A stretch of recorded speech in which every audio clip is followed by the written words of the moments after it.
Hello, everyone. Welcome back to the Cozy Representative Internet Experience. So good to see ya. Today, we will be wrapping up the wild rise of Asking Alexandria, the series, today, with this being the final episode. Haha! I've been waiting this whole series to be able to say that. It's been a long and winding journey, and just as a quick recap before we jump in, where we left off, Asking Alexandria had just released their third record, From Death to Destiny, which on paper was a great success. It sold, super well, and it saw Asking really taking it up a notch musically, making a slightly more accessible arena rock leaning album, solidifying their place as one of the biggest bands in the Warped Tour world at the time, edging on real palpable mainstream success. But alas, tensions within the band were running high. Danny was not getting along with the rest of the band, and vice versa. Danny's interest in his classic rock side project band Harlot was overshadowing his interest in Asking. He was singing his, weird cowboy butt rock clean vocal ad-libs all over the heavy breakdowns live, where in the actual song there's screaming. Fans weren't happy.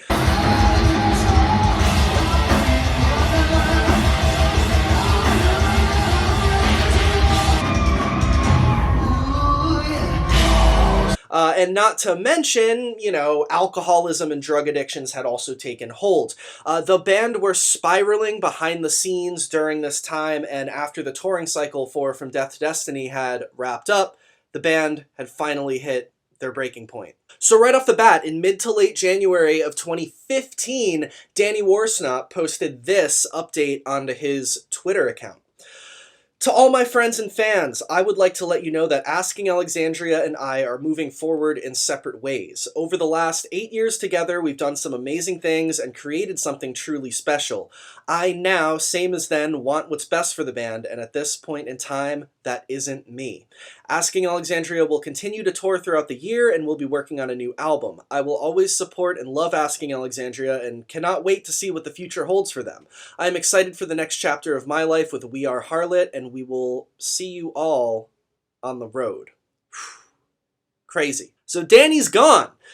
In response to this, Asking Alexandria guitarist Ben Bruce posted a lengthy message onto Asking Alexandria's official Facebook page, where he also announced, that Danny will be leaving the band to pursue other musical interests. He proceeded to go into great detail about how the other four members' hearts are still in the band, how they plan to continue, and he emphasizes his belief that Asking Alexandria, including all of their fans all over the world, are one big family, and together they will push through this as families do through ups and downs. He also announces that Asking Alexandria will be performing at that summer's Vans Warped Tour for the first time since 2011 with a brand new singer. Crazy stuff, and I gotta be real with y'all, this was pretty big news at the time when it happened, as you could imagine. A lot of people definitely kind of saw this coming. A lot of fans recognized that it probably would be the best thing moving forward for both Danny and the rest of Asking, but understandably there were a lot of fans on the flip side who were totally heartbroken by the news of this split. So I'm gonna walk you through both Danny's journey after departing from Asking, as well as Asking's journey sans Mr. Cowboy Worsnop. Let's start with Asking Alexandria's next moves. So, in February of 2015, although the band, Asking Alexandria, had not yet announced who their new singer was yet, they did enter the studio yet again with producer Joey Sturgis to start recording their next album. They started teasing people on Instagram about, their anonymous new lead singer, and even went as far as to creating an Instagram account called Secret New Member, featuring posts from the anonymous new frontman chronicling the band's process in the studio. Finally, in May of 2015, the band released the first single off of their new album called I Won't Give In, and they also announced that Ukrainian metalcore vocalist Denis would be taking over on lead vocals, which kind of made perfect sense. I mean, Denis used to sing for the 2012 metalcore band Make Me Famous, who were literally kind of just a carbon copy of Asking Alexandria's sound from 2009. They were often accused of straight ripping off like whole parts from Asking Alexandria songs. I mean, if you listen to their song, for example, Blind Date 101, which was track 1 off of their only album It's Now or Never from 2012, the middle part of the song basically sounds like it was straight copy and pasted from a section in Asking Alexandria's song When Every Day's the Weekend. And the ending section of the very same Make Me Famous song, Blind Date 101, the ending part sounds like it was straight copy and pasted again from the end part of a different Asking Alexandria song, A Prophecy. I would like play them side by side in this video to show you, but fucking Sumerian Records is always screwing my ass with their copyright claims, you feel me? But you can go listen to them. A lot of you probably know exactly what I'm talking about. And that's also another thing. Make Me Famous were also on Sumerian Records, the same record label which Asking Alexandria were on. It was almost kind of fishy. Not to mention, before Make Me Famous, Denis had gained some internet notoriety from his old YouTube channel from back around 2009, 2010, where he posted guitar and vocal covers of, you know, hot metalcore bands at the time, including a bunch of videos of him covering old school Asking Alexandria songs. Denis really was the perfect man for the job, you know, of new Asking Alexandria frontman, because in some ways he had kind of been preparing for this job his whole life.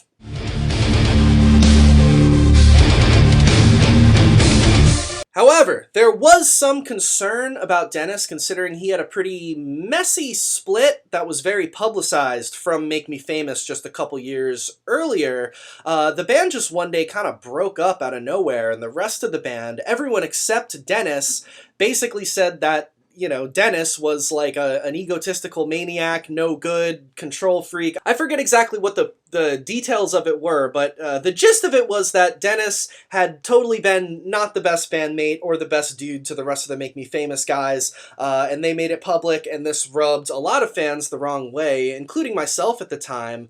And because of this, some fans were wary about Denis being in Asking at first, because they didn't want the same thing that happened with Danny to happen to them again with Denis.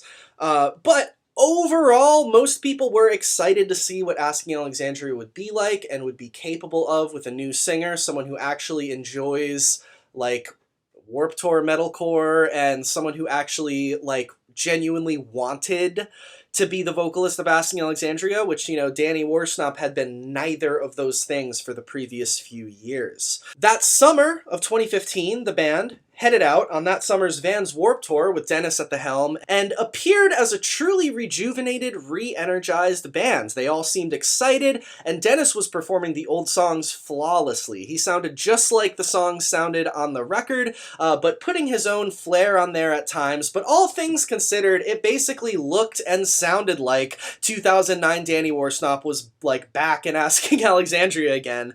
And it was basically what every fan had kind of, like, truly desired for the last few years.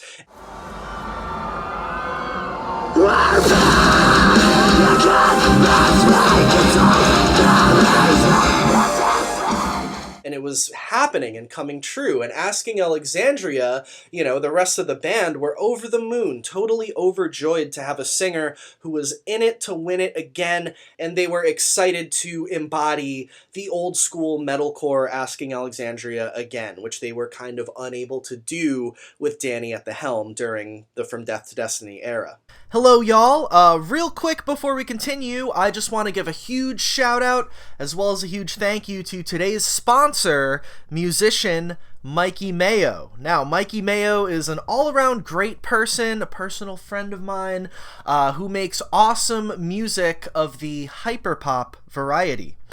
Right now, Mikey is promoting his new single, which is called "And For My Next Trick, I Will Make a Hater Disappear." Now, this song, if you can believe this, is like a heavy kind of post-hardcore song, you know, with breakdowns, which also features guest vocals from the legendary Lil B. Don't believe me? Check it out. Crimes would be poured in me, indulgence to set me free. Burning all the doors of all the buildings,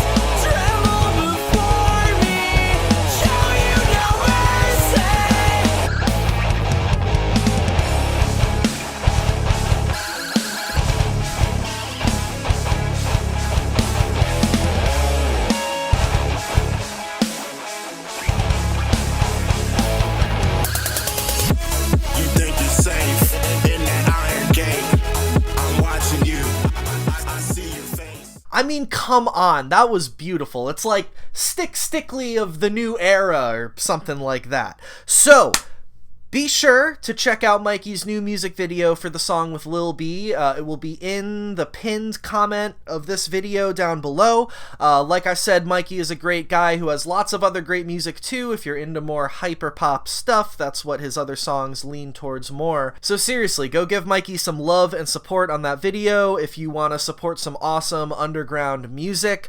You can also stream Mikey on Spotify, and if you want to connect with him on social media, you can go to Instagram.com/Mikey Mayo or Twitter.com/Mikey Mayo, and his YouTube channel will also be down in the pinned comment below, so go subscribe.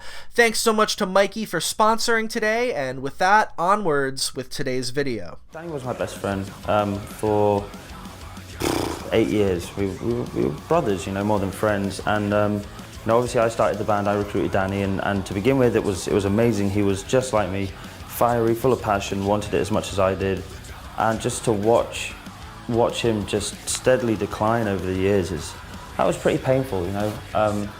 It was shitty for me because I was watching it drag Asking Alexandria's name through the mud, and it made it difficult for all the other guys in the band because he was very difficult to tour with, especially towards the end. It was just expected, it was inevitable, it had to happen. I think if it hadn't have happened, Asking Alexandria would have died a slow, painful death. Which would have sucked because I never would have kicked Danny out because he was my friend, and yeah, Asking just would have gone downhill because he stopped caring so long ago, you know. And it was evident at the shows, in the records, in the interviews. It was just gradually getting harder and harder and harder to keep him sort of even looking like he was interested in anything Asking Alexandria related. So it is what it is, you know. We picked ourselves up and moved on. So after more touring and a couple more new songs released, on March 25th of 2016, Asking Alexandria finally released their new album, their fourth full-length album, which was called The Black, through Sumerian Records. Obviously, this was their first release with new vocalist Denis Shaforostov, who was now going by the shortened name Denis Stoff, probably for convenience reasons, you know, showbiz. So, here's my thing about The Black.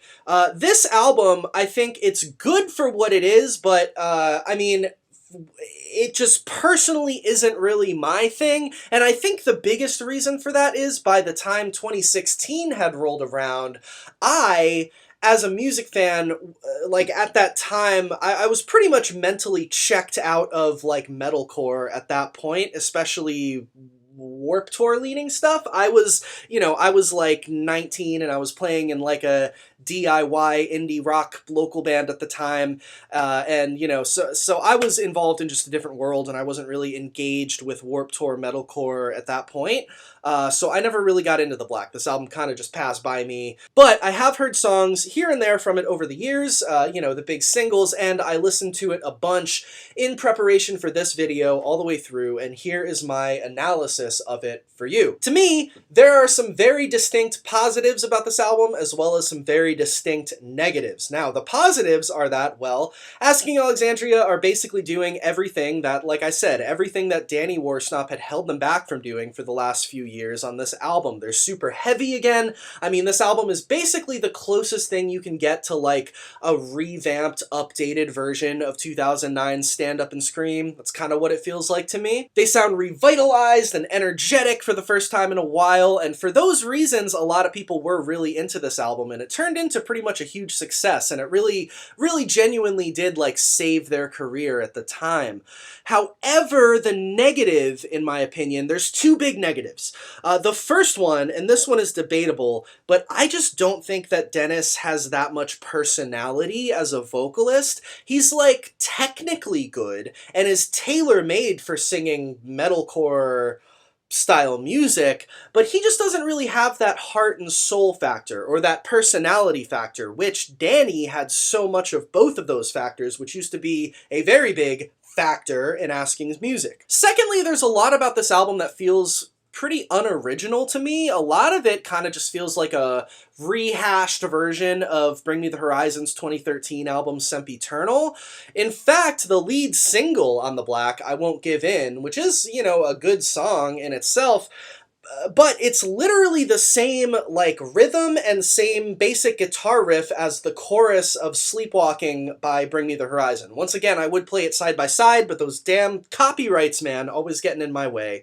But seriously, it is. Go listen to it. A lot of y'all, once again, probably know what I'm talking about. And that's not really the only example of that. The whole album kind of just feels like Ben Bruce was like, Sempiternal by Bring Me the Horizon. This is where metalcore is at now. I need to, be contemporary and do it like this, which I get.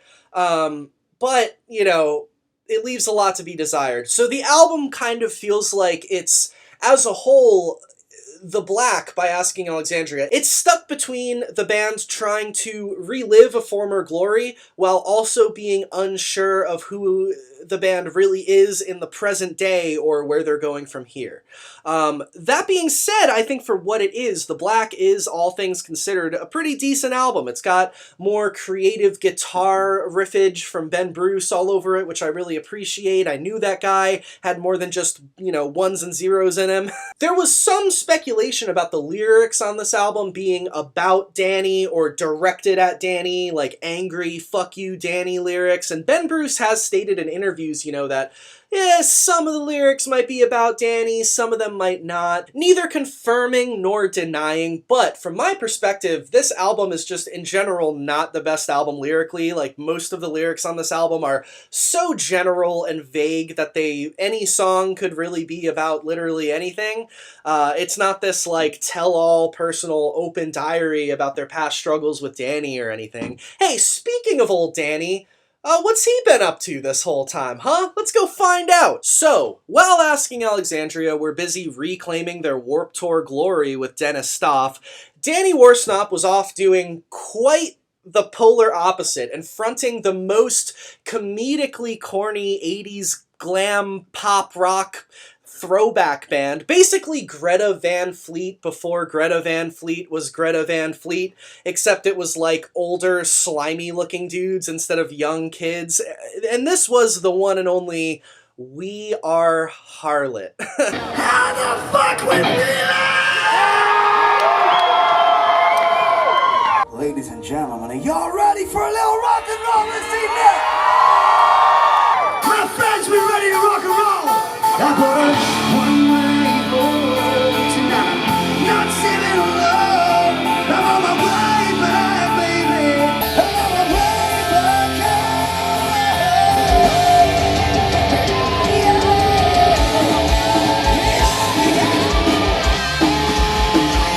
Yup.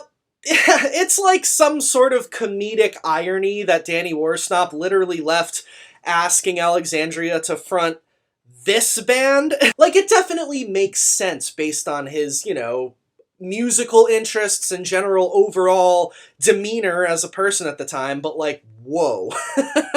When you zoom out from the situation, this We Are Harlot shit was like pretty funny. So, without skipping a beat after leaving Asking, We Are Harlot released their long-awaited, highly anticipated self-titled debut album on March 27th of 2015 through hard rock record label Roadrunner Records.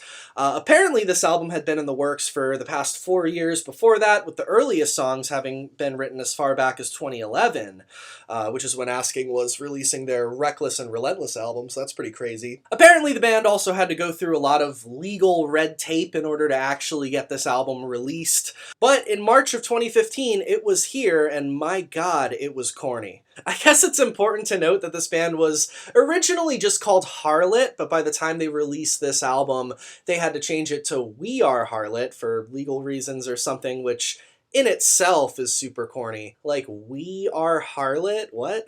In this album, I mean, look, if you're into, like, agreeable, middle-of-the-road, classic 70s, 80s inspired, like, pop glam rock, then this album is for you. It's not, like, bad music by any means. They're good at their instruments. They know how to write a catchy, hip-shaking, like, throwback rockin' tune. These songs really aren't technically bad at all. They're fun, In some ways, it's like a wholesomely cheesy album, which could unironically be a fun, satisfying listen on a long, leisurely drive by the beach on a peaceful summer evening. It really would. And I mean, Danny is obviously thriving on this album as a vocalist, showing off his singing chops and his songwriting chops in more dynamic and creative ways than we've ever heard from him before. And he's actually doing a surprisingly authentically good job at fronting this, like, 80s rock band. To me, he sounds way more at home and more free on We Are Harlot's album than he did at all in general on From Death to Destiny. But, okay guys, to me, the funniest and the most, like, just mind-boggling thing about the whole We Are Harlot thing in general is that I think Danny really genuinely believed that this was going to be like some insanely huge, gigantic mainstream rock band which was going to put old school rock and roll back on the map or something, like in a real genuine way. That's how he talked about it. Take this interview from 2015, for example, which was from right before this album was released. He talks about how he wants We Are Harlot to play Madison Square Garden one day. But what would make the album a success to you? How would you define it? Well, it's selling well, and people coming to shows, and lots of people listening to it. I mean, the general definition of success translates over to... But there is a sliding scale in this day and age of 2015. Yeah, but I mean, we live in this fantasy world where He lives in it nonstop. we expect things and believe things that we keep getting told are, not real, per se. But no, I mean, obviously a success would be by, I don't know, the end of the cycle playing like Madison Square Garden or something. That would be, I mean, that's where my head's at of where I want this to go. And then go in the studio and do the second album, and then hopefully maybe hit Wembley or something. What? Madison Square Garden? Yo, I mean, look, I'm all for dreaming big and saying fuck you when people tell you that an idea you have is too crazy to pull off. I'm all for chasing your dreams. Trust me, I'm all for it. But I think we can all agree that you clearly have to be on a mountain of cocaine to genuinely believe that We Are Harlot was going to be a real big mainstream success in the year 2015. I mean, do I really have to go into why? Ladies, I need you to scream! Is it alright if we... fuck. Shut up. Is it alright with you if we slow it down a bit and play something beautiful for you ladies? Get 'em, boys. And like I said, for what they are, these songs are fine, they're good, whatever, but the proof is in the fucking pudding, man. This album only sold 5,000 copies in its first week. I doubt it's sold much more since then. I guess they did win some awards. They won Best New Band at the Metal Hammer Golden God Awards in 2015, and they also won Best New Band again at Classic Rock's Roll of Honor Awards the same year. Maybe that's a big deal to somebody out there. They did some touring. They would tour with bands like Hailstorm and Hell Yeah, and they would play festivals like Rock on the Range and that sort of thing. They had a decent run. They did not play Madison Square Garden, and they were more like an old man kind of bar band than like the rock and roll revival that Danny may have been naively expecting, but it is what it is. So in 2016, We Are Harlot were supposedly starting work on a second album when out of nowhere, Danny moves to like Nashville, shaves his head, and starts releasing straight up country songs. Like beer commercial country songs. Yeah, I don't know about you, but I'm feeling sunshine, cruising with the skyline, sipping on something chilly, watching senoritas dancing on the beaches. I'm sitting back jamming on Willie. I'm not kidding. thing. He put together a whole country solo album in Nashville. Originally, it was going to be called the Prozac Sessions, but due to legal issues with that name, legal issues just seem to follow Danny wherever he goes. For legal issues, it had to be changed, so it was released under its new name, The Long Road Home, in early 2017 through Earache Records, which is super strange because I know Earache Records through grindcore bands like Anal Cunt or Napalm Death. I have no idea what they were doing releasing Danny Worsnop's solo country album in 2017, but sure, yeah, it's on Earache Records. Fine, whatever. All of this is a total glitch in the simulation. It's truly an unintentionally very comedic musical career path which Danny Worsnop has led over the years. Lay back and soak it up with an ice cold bottle of Bud. I'm driving my ass to Mexico. There's even like kind of a Christian-leaning song on this album called Quite a While, where Danny is like talking to God or something. There's two like quirky kind of zany songs, Don't Overdrink It, which is about drinking copious amounts of alcohol, and I Feel Like Shit, which is about just being extremely hungover. Even the album's softer, like supposedly more sincere and introspective moments like the single High or the opening track Prozac are like far too contrived and cliche and straight cornball to have any real emotional value or weight. I've been so high on top of the world. It's music that is sold at Walmart and is played through speakers in truck stop bathrooms or in elevators. Danny's solo album, this isn't the type of music that most people listen to by their own free will. It's usually playing somewhere and you're just like, all right, I guess I gotta listen to this generic country song while I'm like waiting in line at Kmart or whatever. Danny also released a follow-up to The Long Road Home in 2019, a second solo album called Shades of Blue, featuring more music of the same ilk. This one's more bluesy. I think it's maybe less cheesy than The Long Road Home, but it's still like, I listen to this album and I'm literally like, okay, did Macy's or JCPenney pay Danny to like write a whole album of family-friendly elevator music to play in their stores in the daytime? I don't know, whatever. Little did I know I fall in love alone. This bed was made for two, one heart was on the phone. So, during this time, you know, while Danny was departed from Asking and the band were with Denis, things were mostly, for the most part, pretty civil between both parties. You know, Danny would wish Asking well in interviews, Ben Bruce would wish Danny well vice versa, and for the most part they assured people that there was no bad blood between them. However, there was one incident where there was a little bit of bickering between these lads back and forth with each other via various interviews.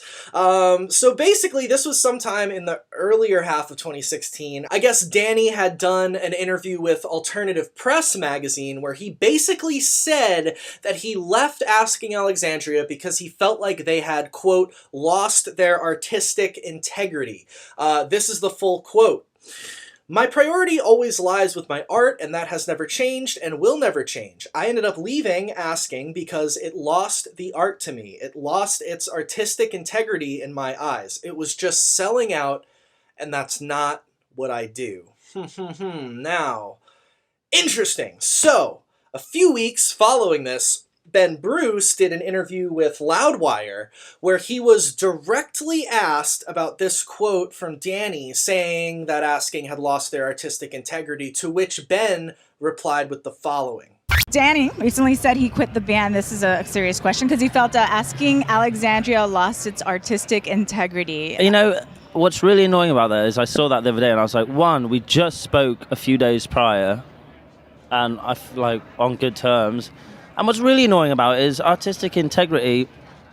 He's an Englishman from England, obviously, Hull, England, singing country music with an American accent. Where's your integrity? Like, what are you talking about? we've done what we've always loved to do since day one. We didn't change, he did. So for the fact that he can sit there and say that, I just don't think it's bullshit. It's not true. So, in late 2016, around the fall season, Asking had been touring the world on the Black album for that whole year. You know, with Dennis, things seemed hunky-dory.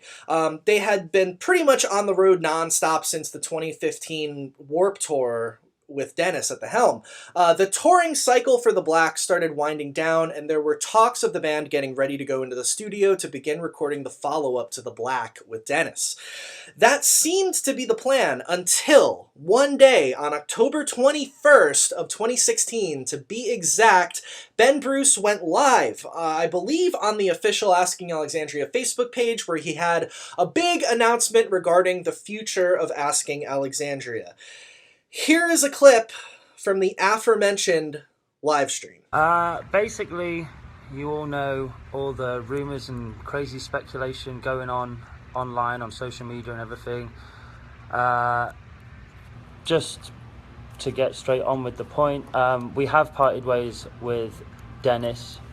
And there are a number of reasons for that, most of which I'm not going to go into detail on here live on this chat, because every single member of this band is equally important to me and hopefully to you guys, and I think it's very important that we address this situation together. I just wanted to come on here personally and let you guys know a little bit about what's going on, because you deserve to know. Basically, to cut a long story short, we didn't kick Dennis out of the band. He just stopped talking to us. As most of you know, a couple months ago, the Asking Boys went out around the UK and Europe doing a bunch of headline shows and a bunch of festival appearances. I had to miss that tour due to the birth of my my daughter, which was really upsetting. But obviously, you know, I kept in touch with the guys every single day. We spoke, kept in touch. Everything was going well. Everything was awesome. The guys were saying how great it was. I was a little bit jealous. So yeah, everything was good. Everything was fine. The guys got back. We all reconnected, and I was like, "Woo, awesome! Glad it went well." Just really upset that I missed it, but you know, I'm proud of you guys. You did it without me, because they were all nervous about it too. So that was that. Dennis went back to Ukraine. We all came back to the States. We all had a nice little break. It got to the time where we started trying to organise a video shoot for Send Me Home. We were like, okay, Dennis needs to fly back to the States. We're going to do a video for Send Me Home. Start work on new songs, new music, which we did do. We started writing, and we recorded some demos and stuff.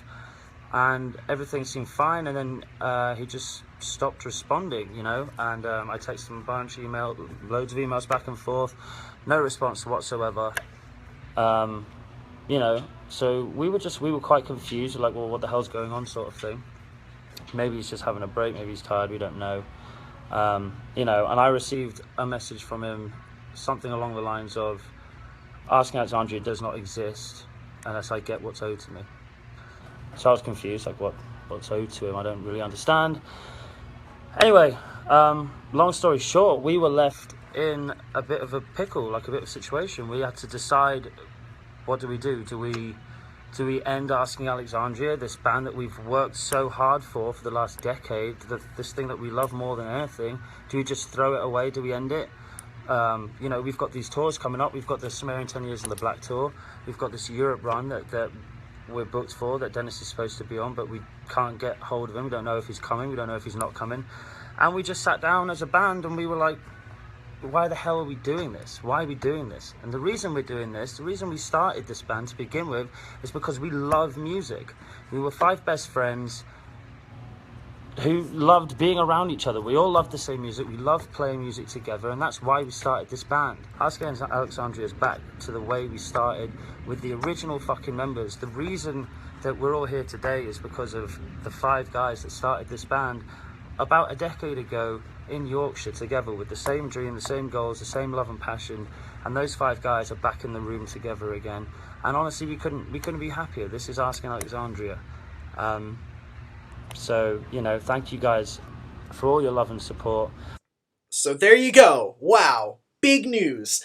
As of that live stream, Danny was officially back in the saddle as lead vocalist of Asking Alexandria for the first time in just under 2 years. Now, like Ben was saying, he had joined the band for that fall's Sumerian Records 10 Years in the Black tour. That's what the tour was called, and the reason behind the name of that tour, I guess their label Sumerian Records were celebrating their 10-year anniversary of being a record label, and they were also referencing Asking Alexandria's most recent album, The Black, because they were the headliners. Kind of ironic, because once Danny joined up with the band for that tour, they played no songs from The Black, and they still haven't played any songs from The Black live with Danny, but Danny has always maintained that he has no opposition to playing those songs if Ben wanted to, but it seems like Ben was just interested in moving on from The Black and getting back with Danny and getting back to, I don't know, the original lineup of the band. Either way, everyone was stoked that Danny was back in AA, even though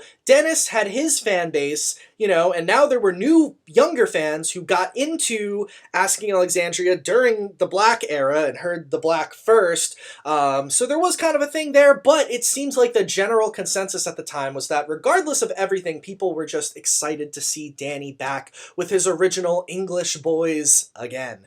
Here's a clip of a video from Danny's first moments back on stage with Asking from the first show of the 10 Years in the Black tour. It's not the best quality, but I think it does a really good job of capturing the excited energy in the room that night.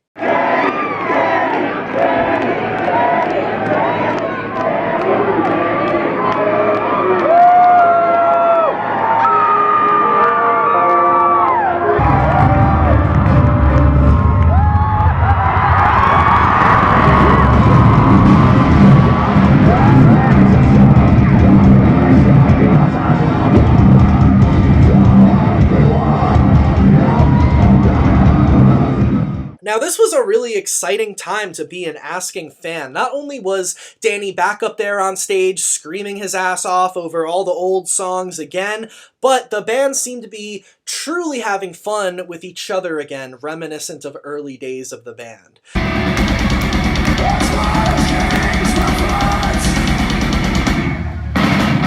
Move your fucking feet!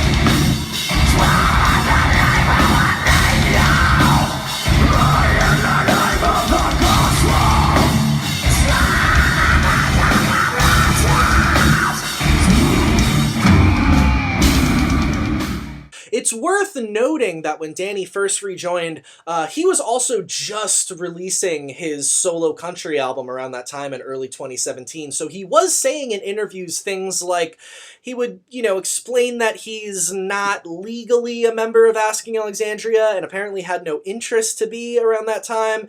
Instead of saying, like, I'm in the band and I'm back in the band, he'd just be like, I'm just working with Asking Alexandria right now. But as the band toured throughout the rest of 2017 and, you know, started working on their next album together, started mending their relationships and hanging out again, getting close with one another again, Danny eventually stopped talking like that and basically assumed the role as official lead singer of Asking Alexandria once again. I think genuinely we've just grown up. Like some nights I'll get off stage, I'll be like, oh, I'm really in the mood to go out and get pissed tonight, and I'll get off stage and I'll shower and 20 minutes goes by and I'm like, yeah, nah, I'd rather just go watch a movie in the back lounge. I think we're tired. I think we partied enough over the last decade for at least 3 decades worth of parties. Yeah, listen, we peaked. We peaked too soon. Yep. My back hurts. We reached for the stars. We snorted the stars. We banged a few stars. We pissed the stars out and drank them. We did bang a few stars. We're not talking about that. Stop, Ben. Stop being edgy. Sorry. Yeah, I think honestly we've had our fun. We've done like the things we need to do. Wanted to do. We didn't need to do any of it. That we wanted to do. We saw the world, we fucked it. And then, you know, now it's time to kind of sit back, smell the roses, and actually earn the success that we were given. Yeah. So, Flash forward to the tail end of 2017, wintertime. The band had announced that they were going to go on this big co-headlining tour with their longtime Warped Tour homies and fellow scene glam rock revivalists Black Veil Brides called the Resurrection Tour, and the band also announced that they would be releasing their new album soon. All systems go, and it was on December 15th of 2017 that Asking Alexandria's fifth full-length album, simply just self-titled Asking Alexandria, was released through Sumerian Records. It was their first record not produced by Joey Sturgis. It was instead produced by Matt Good, a longtime friend and tour mate of the band who used to play guitar in legendary Warped Tour acts such as, the band Skrillex used to sing for from first to last, as well as the Craig Owens-fronted 2010 Warped Tour supergroup Drugs. Now, the prospect of this album having Asking reunited with Danny piqued my interest at the time when it was released. I think most fans were pretty aware of the fact that Danny probably wasn't going to be on board with doing a straight metalcore album, but even just the idea that this album could possibly give you something even slightly close to the same feeling that one of Asking's older classic albums like gave me in high school and gave other longtime fans when they were younger too, made the idea of this album exciting, even if it wasn't totally what everyone was expecting musically.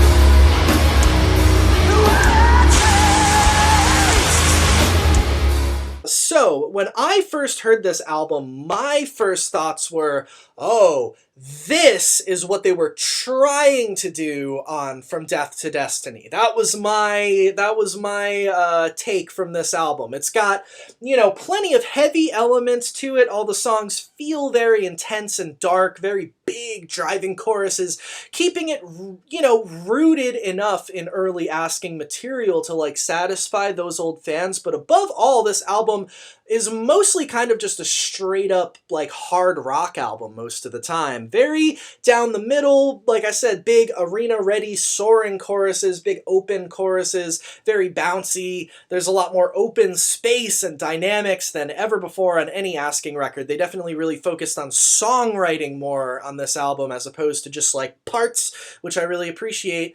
It's like radio rock with an edge. It's a good album to go to the gym and lift weights to. It's got a lot of macho energy to it.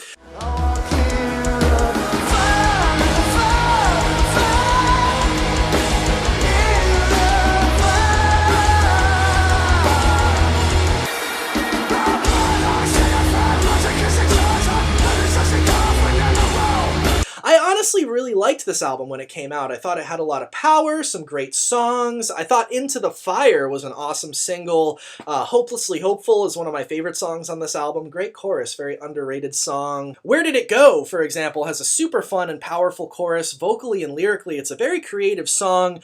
Danny, over the verses, does this talk sing kind of thing where he lyrically goes through all of the band's albums in chronological order, describing them. Now, that literal, that type of creativity and personality is an example of an element which I felt was lacking on The Black. This album's just full of bangers. I like this album. Alone in the Room was a big hit. That's their #1 played song on Spotify to this day. So yeah, I just thought this was a really cool album. It really did connect with me at the time, and I thought it was the best stuff that I had heard Danny do. It got some criticism from fans, longtime fans who thought it was a little too radio rock and not heavy enough. But I feel like these songs were actually just good enough songs for what they were, and the fact that it was the first record back with Danny caused enough excitement to where it felt like people were embracing these new songs at the time for the most part. It didn't get that much hate. I'm about to wrap this video up, but the last thing that I have to touch on is the most recent album that Asking Alexandria has made. Like a House on Fire, their 6th studio album, the follow-up to their self-titled, was officially released on May 15th of 2020. Last year, just a couple months into the big COVID-19 quarantine, they decided to, instead of pushing their album back, they just released it, even though they couldn't tour, through Sumerian Records, and this was once again produced by Matt Good. All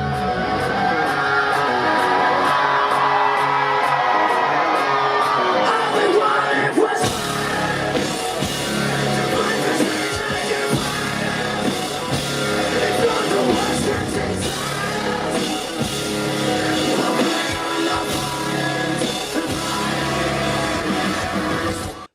this album has caused a lot of uproar amongst the Asking Alexandria fan base, a lot of backlash. The general reception of this album was not great. There doesn't seem to be that many longtime fans who are on board with this whole Like a House on Fire shit. While the self-titled was definitely the most active rock radio accessible and the most straight up hard rock leaning album that Asking had ever released at that point, like I said, it still had enough roots in old Asking Alexandria so that it wasn't that much of a shock to people's systems at the time. But this album, Asking Alexandria, finally really did it. They really pulled the trigger on this one.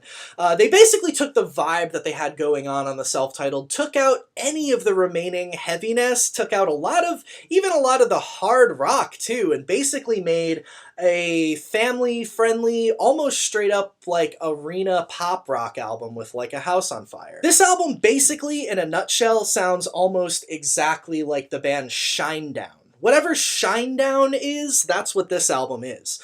Very tacky, cheesy, middle-of-the-road, mainstream rock, tailor-made for either Toyota commercials or, you know, to be the opening act on the next Five Finger Death Punch tour. What is it with Danny and writing music that sounds like commercials? It's like in his solo album, he makes beer commercials, and then he goes back to Asking and he makes Toyota commercials. Like, I don't know what this dude's doing. Anyway, so you could imagine how for longtime fans who fell in love with the metalcore Asking back in the day, and probably are still huge metalcore fans today, have been kind of heartbroken by Like a House on Fire and how Asking is something pretty much completely different now to what it used to be. It's kind of like how a couple weeks back in my Fall Out Boy Worst to Best video that I posted, you know, I'm kind of an old school Fall Out Boy fan who fell in love with them when they were this emo pop punk band, and now they're this like straight pop band. And while I can appreciate that, I can't deny that I would do anything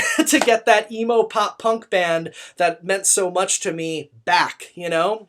It is what it is, but bands change, and that's what Asking Alexandria fans are going through on this album. I can say for me personally, and you know, I've kind of touched on this throughout this video, but you know, Asking are a band who I've always been interested in over the years. I was really into them in high school, but they're not like anywhere near one of my favorite bands or anything, and I don't really listen to much metalcore stuff in general anymore. So I'm not as personally invested in like Asking Alexandria now as like a lot of their fans are. I don't really care if they're not heavy anymore. So I honestly ain't really mad at this album, to be quite honest with y'all. I know some people might crucify me, blah, blah, blah, whatever. But to me, the only downside of this album is it's kind of corny, kind of sounds like car commercials. A lot of the songs kind of blend together, considering they all pretty much follow the same pop rock formula, and there's like 15 songs on the album. It's maybe a little too long, but to be honest, I don't think it's nearly as bad as everyone says it is if you just kind of take it for what it is.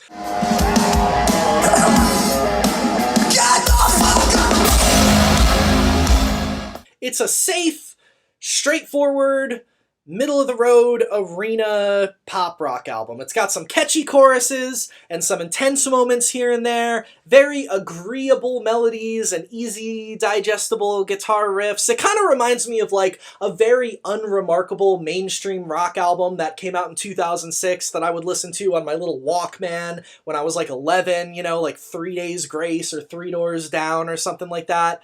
And you know, that's like not that bad of a thing to me. Like, personally, I'm of the mind that it would be way cornier if they were trying to do, like, Stand Up and Scream emo metalcore 2009 again now. Like, that to me would be, like, what are you doing? I'm actually glad that Asking Alexandria is this now instead of that. Because I think that, you know, it would look silly if they were trying to just, I don't know. You know what I'm saying? The band has stated many times that they wrote this album with every intention of it being a live album, as in an album focused on the live show. They had the live show in mind while writing these songs. So maybe part of the reason why not a lot of people connected with this album is because we haven't gotten to experience it in its true intentioned live form yet. I don't know. We'll see. But, man, that's pretty much the end of the story. As of right now, Asking Alexandria haven't played a show since Shiprocked in February of 2020, right before the pandemic hit. They had planned a Like a House on Fire tour with Falling in Reverse, but obviously had to cancel it due to COVID. To my knowledge, there aren't any upcoming dates for them yet. So I guess we'll see once Asking plays a show again how those Like a House on Fire songs are going to go down live. Anyway, thank you so much for tuning in and joining me on this crazy 4-part journey. I feel like I've been making videos about this band forever, and I'm not going to lie, I'm kind of excited to not have to talk about them anymore. But either way, it was fun, and it feels good to get it done and move on and get a little bit of closure. Pun intended. This has been the Cozy Representative, and as always, I love all of you. Thank you so much for watching. Peace out.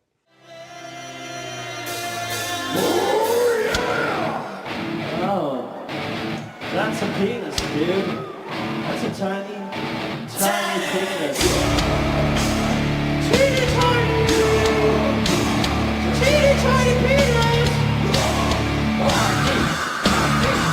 Ha ha